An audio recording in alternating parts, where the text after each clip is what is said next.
Zaman sekarang khususnya di provinsi saya sendiri Sulawesi Utara, etika di generasi itu sudah sangat memudar, bukan hilang namun sudah sangat memudar ya. Contohnya ada kasus yang di Kota Mubagu itu yang guru Oh, oke melawan oke. Guru mahasiswa. anak ya. Ya, ya. Di situ sudah sangat memudar etikanya. Jadi kami ingin terinspirasi membuat atau satu tujuan itu untuk menjadi agents of change, untuk menjadi agen perubahan begitu.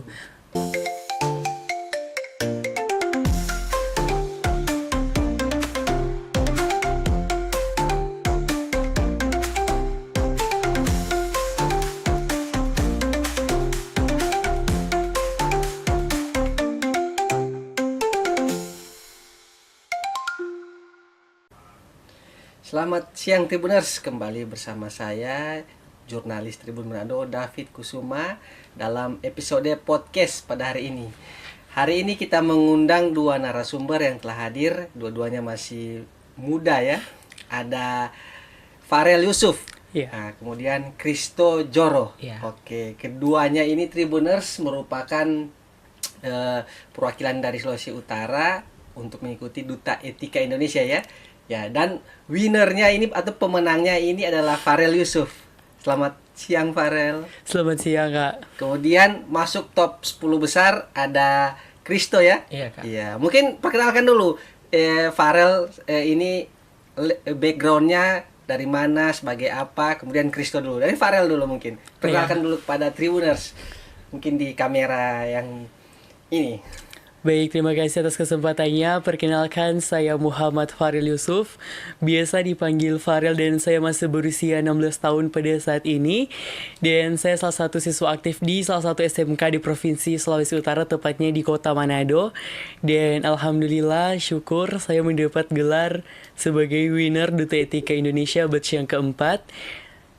Dan saya juga hobi saya sebagai atlet, saya juga adalah salah satu atlet taekwondo Oke. dan juga sudah beberapa kali mengikuti ajang-ajang seperti ini. Terima kasih. Kalau Kristo sendiri bisa diperkenalkan dulu kepada Tribuners mungkin yang menyimak siaran hari ini. Halo Tribuners dan halo seluruh masyarakat Sulawesi Utara. Tabea, perkenalkan nama saya Kristo Cornelis Joro. Saya berusia 21 tahun dan saya terpilih sebagai top 10 di Duta Etika Indonesia pada batch yang keempat. Oke, ya itu perkenalan dari Farel dan Kristo. Mungkin Kak David ini bertanya ini, seperti apa sih pemilihan Duta Etika Indonesia itu dan bagaimana proses-prosesnya? Mungkin dari Farel dulu. Itu selama kita menjalani proses finalis itu selama 1 bulan. Dan di dalam 1 bulan itu kita dilatih, yang pertama itu ada etika. Jadi selama 1 bulan itu kita harus matangin etika dulu. Terus kita lanjut dalam proses tes wawancara. Jadi selama 1 bulan berjalan itu kita sebagai finalis bukan hanya diam-diam, namun kita juga selalu diajarkan untuk bagaimana etika kita untuk berkomunikasi dengan orang lebih tua, orang lebih muda, itu diajarkan. Bukan hanya etika, namun kita juga diajarkan seperti personality, kepemimpinan, dan masih banyak lagi yang kita diajarkan begitu. Jadi selama proses 1 bulan ini sampai di tahap grand final, ini Grand Final Duta Etika saat ini dilaksanakan secara online. Berhubungan juga karena ada beberapa masalah waktu itu kan di bulan Desember itu mungkin ada Natal ya, jadi kita tidak dapat melakukan Grand Final secara offline. Jadi untuk Grand Final saat ini diadakan secara online begitu. Kalau taunya ini kegiatan ini dari mana? Kalau Farel dan Kristo taunya ini ada kegiatan ini dari mana maksudnya? Sampai ikut. Kalau Kristo. Iya, jadi saya tahu ajang ini dari saudara saya sendiri Kak. Dia pernah mengikuti Duta Etika Indonesia ini pada batch yang sebelumnya, pada batch yang ketiga. Ini yang keempat ya. Iya, dan dia merekomendasikan. Jadi saya melihat bahwa ajang ini sangat luar biasa sekali, ingin meningkatkan kembali etika-etika yang sudah mulai menurun, sudah mulai pudar di Indonesia seperti itu. Kalau Farel sendiri taunya dari mana kalau ada pemilihan Duta Etika ini? Saya sering sharing di teman-teman sekitar yang pernah mengikuti Duta juga, dan mungkin ada beberapa yang menyarankan untuk mengikuti Duta Etika Indonesia. Dan saat itu saya lihat di Instagram ada pemilihan Duta Etika Indonesia. Waktu itu pendaftarannya cukup lumayan, ada 42, dan mungkin waktu itu sempat Seluruh down. Indonesia ini ya. Iya, seluruh Indonesia 38 provinsi itu termasuk di dalam. Dan mungkin saat itu ada kayak dua hati untuk mendaftar dan tidak mendaftar, karena saat menjadi finalis juga yang masih siswa itu hanya beberapa saja. Jadi kayak tidak meyakinkan untuk mendaftar. Namun karena ada keyakinan juga dari teman-teman sekitar, ada pendukung, ada support, dan akhirnya daftar lewat sosial media begitu. Terus di pemilihan duta etika ini apa tujuan dan goal yang ingin dicapai dari adik Farel dengan Kristo ini? Mungkin Farel dulu. Banyak sih tujuan, tapi ada satu tujuan yang menjadi yang paling utama, yaitu ingin menjadi agents of change. Agents of change itu agen perubahan. Jadi kita sebagai generasi akan membawa perubahan ke generasi-generasi selanjutnya. Karena mungkin zaman sekarang, khususnya di provinsi saya sendiri, Sulawesi Utara, etika di generasi itu sudah sangat memudar, bukan hilang, namun sudah sangat memudar ya. Contohnya ada kasus yang di Kota Mubagu itu, yang guru melawan Guru anak mahasiswa. Ya. Di situ sudah sangat memudar etikanya. Jadi kami ingin terinspirasi membuat atau satu tujuan itu untuk menjadi agents of change, untuk menjadi agen perubahan begitu. Kalau Kristo sendiri? Ya, jadi tujuan atau goal saya masuk di Duta Etika Indonesia ini, yaitu tujuan saya ingin berkontribusi bersama dengan Duta Etika Indonesia untuk memberikan dampak atau pengaruh positif terhadap masyarakat, terutama masyarakat yang ada di Sulawesi Utara, masyarakat yang saya cintai, di mana untuk mengembalikan atau menghidupkan kembali yang etikanya itu sudah mulai memudar, sudah mulai minim. Seperti itu, Kak. Jadi saya ingin menjadi orang yang bermanfaat juga kepada orang lain, seperti itu. Nah, terus nanti setelah sudah terpilih ini ya, apa-apa kegiatan-kegiatan yang akan dilakukan, program-programnya. Kalau Farel sendiri bisa diceritakan. Iya baik, waktu itu saya hari pertama terpilih, besoknya kan hari Senin itu saya turun sosialisasi, langsung turun sosialisasi ke sekolah menengah dan sekolah menengah atas untuk membuat suatu komunitas, dan komunitas ini sudah berjalan. Di komunitas itu, di dalamnya itu diajarkan etika, public speaking, dan ada kelas modeling juga, dan juga ada aksi sosial. Jadi misalnya kita ada keterlibatan sosial, misalnya ada clean up, membersihkan lingkungan atau berbagi, apa kan ini kan mau Ramadan. Jadi kita akan berbagi takjil, itu yang anak dari komunitas itu akan terlibat semua begitu. Dan juga itu sudah terjalankan. Hari kedua saya menjadi seorang winner, dinobatkan. Itu langsung saya jalankan program turun di sekolah-sekolah itu untuk membuat suatu komunitas, dan sampai saat ini sudah berjalan. Saat ini sudah masuk di tahap perkenalan tahap kedua. Dan juga ada kayak berbagi takjil, dan mungkin banyak lagi seperti kita berdua ini mau turun di panti asuhan di Tondano. Itu masih di ambang-ambang, masih direncanakan. Kayaknya minggu depan ini mau turun begitu. Kalau Kristo juga sama juga, berdua ini program-program, atau ada lagi yang ingin ditambahkan dari kegiatan-kegiatan kedepannya nanti? Iya, jadi program kita, Kak, itu sama karena di mana hanya kita hanya kita yang dari Sulawesi Utara ya, Kak, yang masuk dalam top 10 ini. Jadi kita berdua mempunyai program yang sama agar apa yang kita lakukan itu bisa lebih mudah. Ya, seperti itu. Iya. Nah, mungkin bisa di-sharing sedikit bagaimana cerita waktu ikut tes-tesnya itu. Mungkin kalau pemilihan tahun depan ya mungkin ya ada yang dari pemuda Sulawesi Utara juga berminat ikut. Bisa di-share sedikit seperti apa pemilihan waktu itu dan tes-tesnya, mungkin dari berdua, mungkin dari Farel dulu. Ya jadi mungkin dari dari sejak mendaftar berapa lama sampai pemilihan, apa-apa saja yang tes-tesnya, kemudian sampai grand finalnya itu apa yang bisa dibagikan mungkin kepada Tribuners yang mendengar, mungkin muda-mudi. Iya, jadi mungkin dari tahap pendaftaran itu dari tanggal 1 sampai tanggal 15 itu kita melalui tahap pendaftaran, dan itu sudah juga berlanjut dengan asal kayak nama provinsi itu sudah termasuk dalam pendaftaran itu yang awal pertama, pendaftaran tahap pertama dan tahap kedua.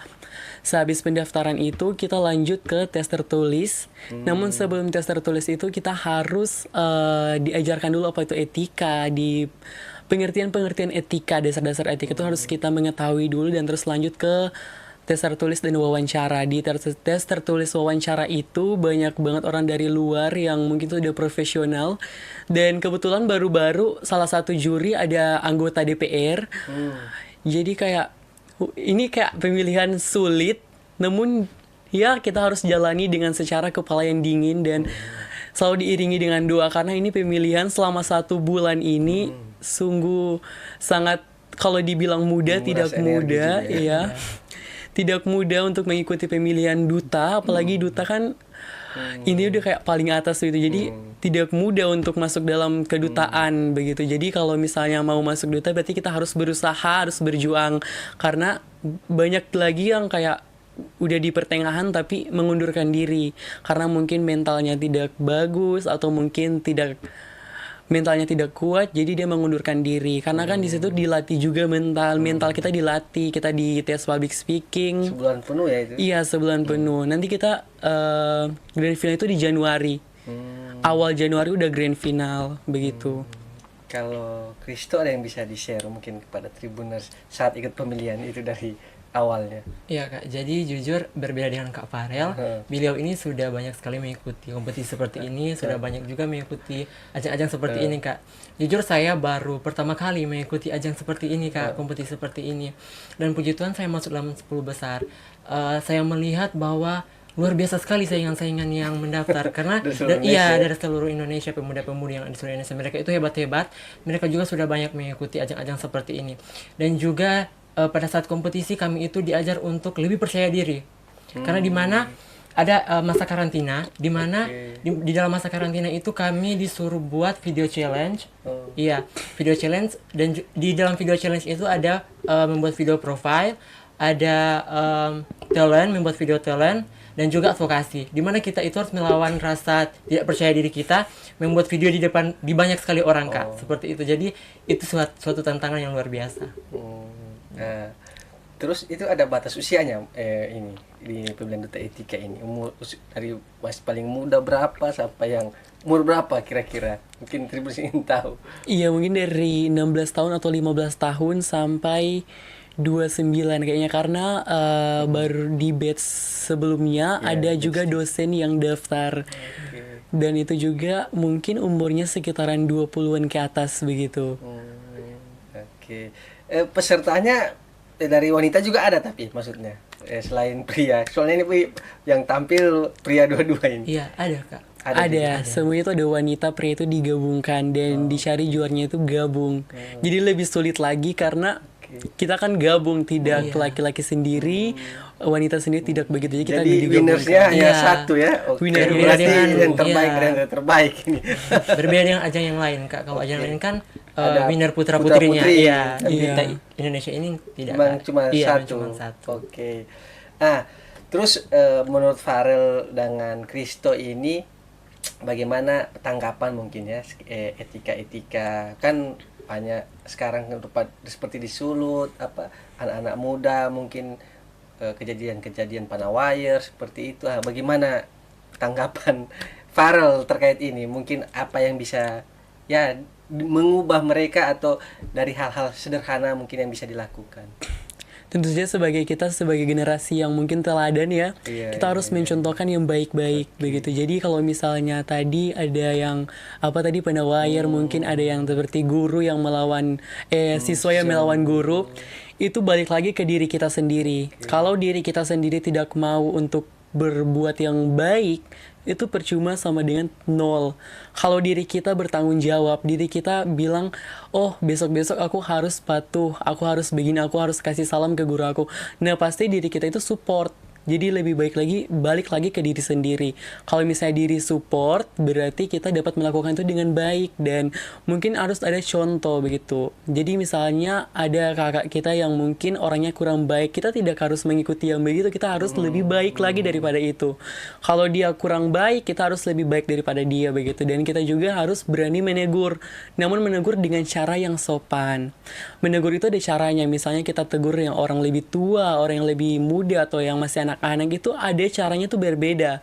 Contoh yang paling simpelnya, kalau kita ingin menegur anak yang mungkin baru masih sekolah dasar, Iya. Itu kita mencontohkan bukan dengan teguran. Karena kalau misalnya kita buang sampah ke tempat sampah itu pasti mereka akan melihat dan pasti mereka itu akan meniru ya. Kalau kita buang sampah ke tempat sampah, oh berarti sampah ini harus dibuang ke tempat sampah. Jadi itu akan termasuk di dalam benang pikiran. Kalaupun kita menegur orang yang lebih dewasa itu harus permisi, izin Kak, ini sampahnya bisa dibuang di tempat sampah nggak, begitu. Jangan menegur dengan cara yang tidak baik atau tidak sopan. Begitu sih kalau dari saya Kak.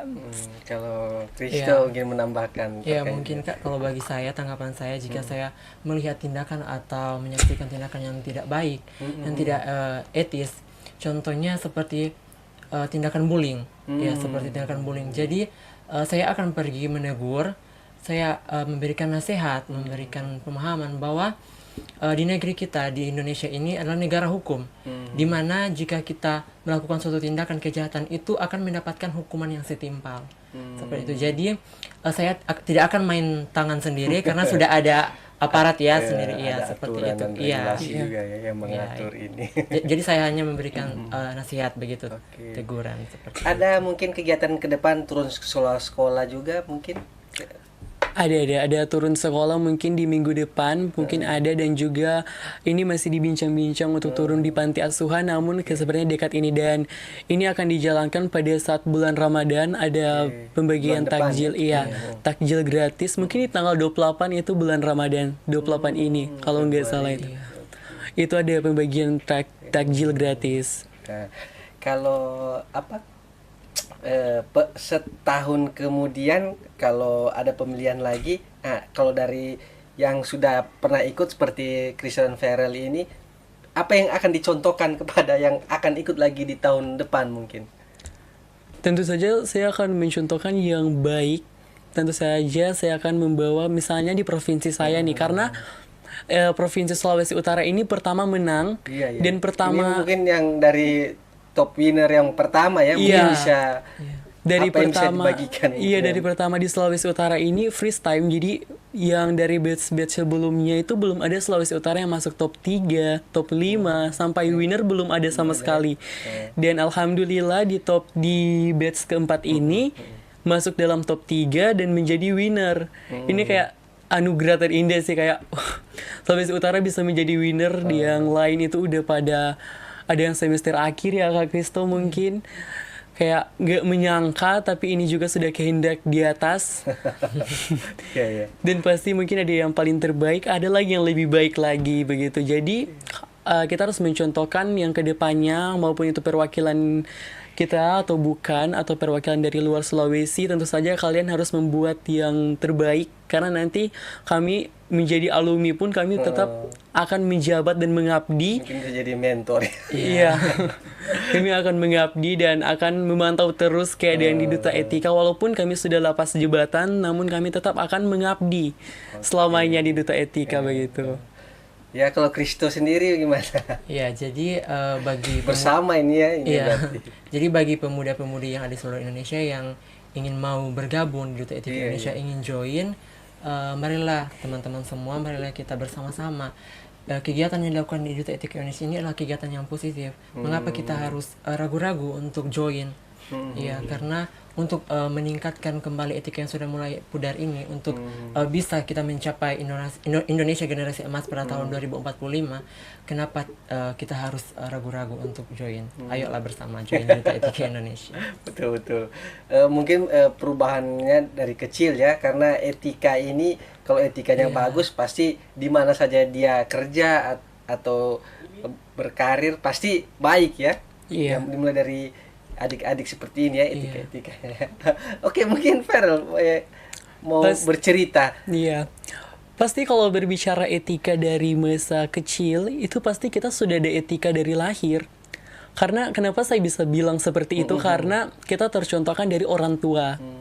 Apa yang orang tua kita lakukan, pasti besarnya pun kita akan melakukan seperti itu. Dan banyak terjadi ada orang tua mungkin kalau bahasa kasarnya ya, mungkin ada orang tua yang kayak sifatnya buruk begitu. Namun kita sebagai anak yang sudah melihat kayak tiap hari mama papa ini berkelahi terus, kita tidak harus mencontohkan seperti itu, namun kita harus lebih baik lagi dari mereka agar orang-orang melihat berarti kayak ini anaknya baik-baik gini, kayak kita dinilai baik oleh orang lain begitu. Jadi kayak etika itu udah dari lahir, udah dari diri sendiri, balik lagi ke diri sendiri begitu. Tinggal kita kembangkan aja sampai dewasa, sampai remaja itu kita kembangkan aja etikanya begitu. Kalau Kristo mungkin ingin menambahkan atau? Iya, jadi etika itu adalah landasan dari segala sesuatu. Apa yang kita perbuat, apa yang kita lakukan itu tidak akan lepas dari dengan namanya etika. Ya, dengan etika mengajarkan kita untuk berbuat apa yang baik dan apa yang benar dalam kita bertindak, baik terhadap diri kita sendiri maupun bagi orang lain. Seperti itu. Jadi etika itu melekat dari dalam diri manusia, seperti itu. Jika etika kita baik, kita pasti akan dipercayai atau lebih dihormati oleh orang lain, seperti itu, Pak. Oke. Nah, setelah pemilihan duta etika ini mungkin ada yang ingin dilakukan lagi dari Farel maupun Kristo, kan masih banyak lagi, masih muda ya, ini masih SMA kelas 12 ya, dan mungkin baru kuliah ya Kristo ya. Nah, mungkin ke depan apa lagi yang ingin dilakukan, misalkan mengikuti ajang misalkan pemilihan A, B, C, seperti apa? Dari Farel dulu. Untuk saat ini mungkin lebih tertarik mengikuti duta karena mungkin duta menyelesaikan tugas setahun dulu ya, iya. mungkin.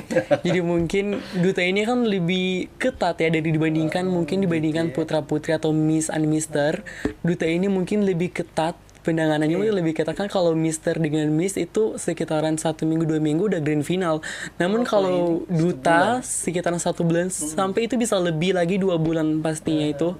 Dia harus matang gitu. Jadi kayak dipersiapkan udah lanjut tempur begitu, jadi tidak ada pasukan yang lemah begitu kalau di duta. Jadi kalau misalnya kita turun di mana-mana udah siap-siap aja, tinggal berangkat, tinggal terobos aja begitu. Jadi memang sudah tergodok dari awal. iya, ya? memang dari awal gitu. Jadi awal itu kita sudah dilatih dan banyak yang mengikuti duta namun berhenti di tengah-tengah, itu sayang banget karena duta ini salah satu yang dapat menginspirasi. Jadi kalau misalnya percuma kita udah ikut jauh-jauh, udah dilatih mental, udah dilatih etika, udah dilatih semuanya, tapi kita berhenti di tengah-tengah itu sayang banget. Oke. Iya begitu. Kalau Kristo begitu juga sama. Mungkin bagi saya, Kak, mau meluruskan sedikit, saya itu mahasiswa akhir. Oh, Iya, iya di Unima ya, Iya, sarjana hukum. Berarti iya. calon ini pengganti pengacara-pengacara Anda. Amin. Jadi saya setelah habis masa jabatan ini di Duta Etika Indonesia ini, mungkin saya akan lebih fokus lagi ke perkuliahan Pendidikan. saya. Iya, perkuliahan saya di mana karena saya kan udah semester akhir, Kak, ini Iya, lagi iya. sibuk-sibuknya. Oke, Iya, lagi khusus sibuk-sibuk. skripsi Iya, berarti. skripsi seperti Berarti itu. mau lanjut lagi ke S2 atau? Puji Bisa Tuhan, jadi. puji Tuhan, Kak. Ya, mungkin saya akan fokus juga di pendidikan, dan kalau sudah selesai pendidikan mungkin saya langsung mencari peluang pekerjaan. Oke. itu. Tertarik di bidang apa kalau Kristo di pekerjaan atau seperti apa? Ya, mungkin Gambaran. selaras dengan pendidikan saya, Kak. Ya, kuliah saya itu di hukum, mungkin saya ingin menjadi jaksa ataupun hakim. Amin. Oke. Mudah-mudahan cita-citanya terkabul ya. Amin, amin. Karena banyak pengacara-pengacara top seperti Hotman Paris. Paris. Iya. Iya. Kalau Farel sendiri selepas SMA mungkin akan lanjut atau bagaimana? Ya mungkin akan lanjut dan mungkin akan ambil jurusan keperawatan karena saya juga enak keperawatan, cinta dengan keperawatan ya? keperawatan iya. Oke. Kakak juga kan keperawatan, jadi mau ikut jenjang kakak. Oke. Kenapa tidak ini naik jadi dokter mungkin atau? Lebih tertarik ke perawat. Oke, karena mungkin apa ya? Meniti ya, merawat orang. Iya, mungkin merawat seperti orang. itu ya. Oke. Mungkin ada yang bisa di-sharing kepada Tribuners yang menyaksikan acara ini, semacam closing statement dari Farel terkait duta etika ini, bagaimana etika dan perubahan etika mungkin kepada generasi muda, seperti apa mungkin closing statement dari Farel lalu ke Kristo. Ya, silakan. Mungkin duta etika ini kan ajang positif, jadi ajang yang baik. Seperti tadi yang saya bilang, ini ajang tertuju ke bidang etika, namun bukan hanya etika, Ada juga 3 advokasi yang saya sudah lupa bilang tadi. Ada 3 advokasi: ketuhanan, kemanusiaan, dan lingkungan. Apa itu ketuhanan? Mengajarkan kita untuk saling toleransi antar ras agama. Dan apa itu kemanusiaan? Itu mengajarkan kita seperti pengorbanan, dimana kita ada rasa iba ke masyarakat. Misalnya teman saya sakit, terus kayak kita hanya bilang, oh nggak apa-apa, dia yang sakit, kenapa? Itu tidak. Kalau di duta etika kita harus berani membantu, berani menolong sesama teman, sesama masyarakat. Itu kita harus ada rasa iba. Dan pasti lingkungan itu sudah sering didengar. Mungkin kalau lingkungan berbicara tentang angkat sampah, namun tidak bagaimana cara kita untuk menyucikan diri kita sendiri. Hati kita itu harus suci, begitu. Gimana caranya? Mungkin dari cara kamar kita, tempat tidur kita itu harus bersih, begitu. Jadi tidak, kalau misalnya tempat tidur kita bersih, mungkin hati kita juga akan bersih, iman kita juga akan bersih, ya begitu. Dan duta etika ini kan ajang yang positif. Sekali lagi saya bilang, ajang yang baik, tertuju ke kebaikan, bukan ajang yang, semua ajang tetap baik, namun di duta etika ini namanya etika, berarti berfokus di perilaku atau watak seseorang. Dan ini juga dapat merubah diri kita sendiri, bukan hanya diri kita dan semua masyarakat mungkin, karena ketika kita mencontohkan yang baik, mungkin ada orang lain akan memuji, mungkin bilang kayak, dia orangnya baik nih, angkat sampah gini-gini, pasti akan begitu. Dan tentunya semua manusia itu pasti mau dong kalau dipuji. Siapa yang nggak mau kalau dipuji kan? Namun itu puji itu ada batasnya, begitu. Jadi kalaupun kita sudah dipuji, ya alhamdulillah, jangan merasa kita sudah paling atas, karena kita tetap manusia. Dimana-mana kita tetap manusia biasa. Jadi etika ini wajib dan mungkin ada di diri kita sendiri, begitu. Kalau Kristo lagi, silakan kepada Tribuners yang menyaksikan acara ini. Ya, baik untuk Tribuners dan juga kepada seluruh pemuda-pemudi yang ada di seluruh Indonesia. Kita sebagai generasi penerus bangsa, kita mempunyai dan memiliki kewajiban untuk menjaga dan menanamkan nilai-nilai etika dalam setiap aspek kehidupan kita. Etika bukan hanya sebagai aturan saja, tetapi etika adalah cerminan daripada karakter dan diri kita sendiri. Marilah kita semua bersama-sama membangun negeri kita ini untuk mencapai generasi emas pada tahun 2045 dengan bangsa yang beretika dan berintegritas. Oke, Tribuners. Cita-cita kedua anak muda ini sangat mulia ya. Nah, Tribuners, demikian bincang-bincang kita bersama Farel Yusuf dan Kristo Joro ya. Ya, Farel ini masih kelas 12 SMK di SMK ya. Kemudian Kristo ini mahasiswa hukum semester akhir di Unima ya. Mungkin masa depan mereka masih panjang, cita-cita mereka juga mulia menjadi perawat dan pengacara ya mungkin, atau di bidang hukum. Kemudian mereka ini masih muda, terpilih sebagai winners duta etika Indonesia ya. Kemudian Kristo masuk 10 besar dan ini tidak mudah. Dan Tribuners mungkin mudah-mudi bisa yang ingin mengikuti duta etika, sudah ada perwakilan dan contohnya dari Sulawesi Utara, bahkan sudah juara ya. Ya, mungkin itu saja Tribuners bincang-bincang kita bersama Kristo dan Farel.